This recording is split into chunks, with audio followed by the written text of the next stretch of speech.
আসসালামাইকুম। দেশ বিদেশ টিভি থেকে হুসেন বলছি। আমার চ্যানেলে সবাইকে স্বাগত। ৫ আগস্ট শেখ হাসিনা ভারত চলে যাবার পর আওয়ামী লীগের বেশিরভাগ নেতাকর্মীরা চলে যান আত্মগোপনে, কেউ বিদেশে, কেউ জেলে। এখন এই অবস্থায় আওয়ামী লীগ নেত্রী শেখ হাসিনা কে ভাবা হয়েছিল তার বয়স প্রায় ৭৮ বছর, যে তার তো দিন শেষ। এখন আওয়ামী লীগের নেতৃত্বের সংকটে পড়বে, আওয়ামী লীগ দাঁড়াতে পারবে না, বিভিন্ন ধরনের কথাবার্তা হচ্ছিল। কিন্তু দেখা যায় যে ৭৮ বছর বয়সও শেখ হাসিনা তরুণদের মতোই তার অ্যাক্টিভিটিস চালিয়ে যাচ্ছেন, অনলাইনে সংযুক্ত হচ্ছেন, কর্মসূচি দিচ্ছেন, কথা বলছেন। এবং এটা নিয়ে পরিবেশ উত্তপ্ত হচ্ছে। শেখ হাসিনার বাড়ি ভেঙে ফেলা হয়েছে এবং চারিদিকে আগুন দেয়া হয়েছে নেতাদের বাড়িতে। এখন ভারতে বসে শুধু শেখ হাসিনা নয়, শেখ হাসিনার পাশাপাশি অনেক নেতাকর্মী ভারতে আশ্রয় নিয়েছেন, বিশেষ করে অন্যান্য ইউরোপের দেশও গিয়েছেন যাদের ভিসা টিসা ছিল তাদের। কিন্তু যারা ভিসা নাই বা দ্বৈত নাগরিকত্ব নাই তাদের বেশিরভাগই ভারতে আছেন এখন। এবং ভারত যেহেতু প্রতিবেশী দেশ, ওইখানে যাওয়াটা অনেক সহজ ছিল অন্য দেশের চেয়ে, যার ফলে সীমান্ত ডিঙিয়ে বেশিরভাগ মানুষ সেখানে গিয়েছেন এবং সেখানে তারা আবার ইউনাইটেড হয়েছেন এবং তারা বিভিন্ন হোয়াটসঅ্যাপ গ্রুপ খুলেছেন, বিভিন্ন ধরনের পরিকল্পনা সাজাচ্ছেন।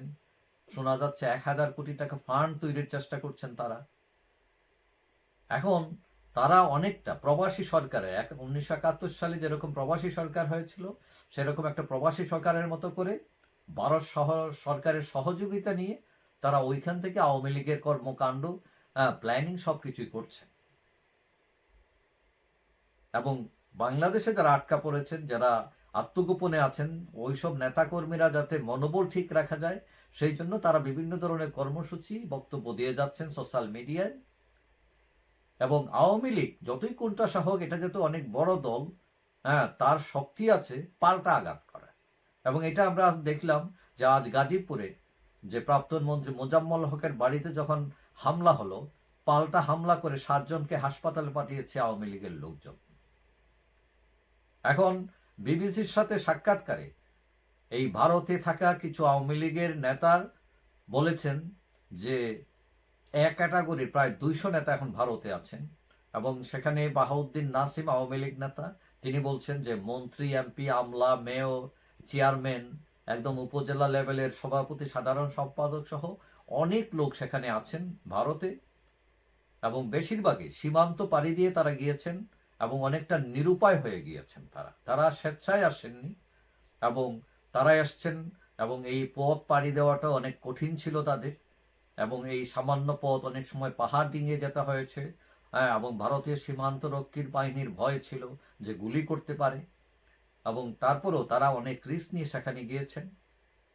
এখন অনেকেই আছেন পশ্চিমবঙ্গে, কলকাতায়, দিল্লি, বিভিন্ন জায়গায় ছড়িয়ে আছেন।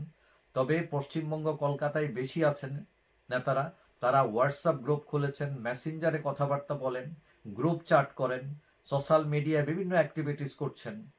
এবং তারা জানিয়েছেন যে শেখ হাসিনার সাথেও তাদের কথা হয়, তবে দেখা হয় কিনা এটা নিয়ে তারা তেমন কিছু বলেননি। ধারণা করা হচ্ছে হয়তো ভারতীয় সরকারের এখানে তার নিরাপত্তার কারণে হয়তো দেখা না করতেও দিতে পারে। তবে তাদের সাথে ফোনে কথা হয় এবং সোশ্যাল মিডিয়ার বিভিন্ন মেসেঞ্জার, হোয়াটসঅ্যাপের সাথে তাদের কথাবার্তা হয়, যোগাযোগ হয়। একজন বলছেন যে শেখ হাসিনাকে কোনো অ্যাপসের মাধ্যমে কোনো বার্তা পাঠালে তিনি সেটারও জবাব দেন। এখন ৩২ নাম্বার ভেঙে দেওয়ার পর শেখ হাসিনা হয়তো কিছুটা বিষণ্ণ, স্বাভাবিক। তার স্মৃতি বিজড়িত, মুক্তিযুদ্ধের স্মৃতি বিজড়িত এই বাড়িটি ভেঙে দেওয়া হয়েছে, যেটি অনেক কষ্টে তার মা টাকা পয়সা জমিয়ে ধার কর্জ করে এই বাড়িটা বানিয়েছিলেন। এবং শেখ মুজিব প্রধানমন্ত্রী থাকা অবস্থায় তারা এই বাড়িতে ছিলেন। তারা সরকারিতে বাড়িতে থাকেননি, ছোট্ট বাড়িতেই তারা থাকতেন, তাদের স্মৃতি বিজড়িত বাড়ি। সুতরাং এটি ভেঙে দেওয়ার পর তিনি অনেকটা বিষণ্ণ। কিন্তু অনেকেই মনে করেন তিনি থেমে থাকার লোক নন। তিনি অনেকটা অ্যাগ্রেসিভ এবং অনেকটা শক্তি সামর্থ্য রাখেন এই বয়সেও।